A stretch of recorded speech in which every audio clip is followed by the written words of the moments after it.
بسم الله الرحمن الرحيم. لا أقسم بيوم القيامة ولا أقسم بالنفس اللوامة. أيحسب الإنسان أن لن نجمع عظامه بلى قادرين على أن نسوي بنانه بل يريد الإنسان ليفجر أمامه يسأل أيان يوم القيامة فإذا برق البصر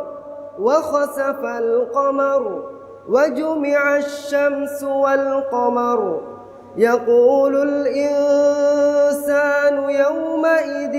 أين المفر كلا لا وزر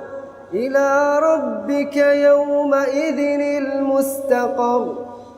ينبأ الإنسان يومئذ بما قدم وأخر بل الإنسان على نفسه بصيرة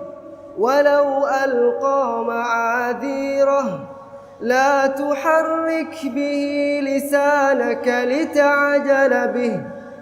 إن علينا جمعه وقرآنه فإذا قرأناه فاتبع قرآنه ثم إن علينا بيانه كلا بل تحبون العاجلة وتذرون الآخرة وجوه يومئذ ناظرة إلى ربها ناظرة ووجوه يومئذ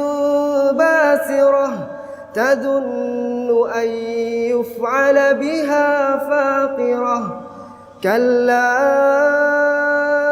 إذا بلغت التراقي وقيل من راق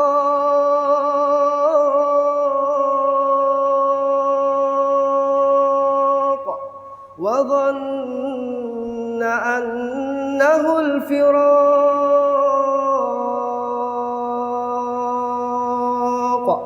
والتفت الساق بالساق إلى ربك يومئذ المساق فلا صدق ولا صلى ولكن كذب وتولى ثم ذهب إلى أهله يتمطى أولى لك فأولى ثم أولى لك فأولى أيحسب الإنسان أن يترك سدى ألم يك نطفة من مني يمنى ثم كان علقة فخلق فسوى فجعل منه الزوجين الذكر والأنثى أليس ذلك بقادر على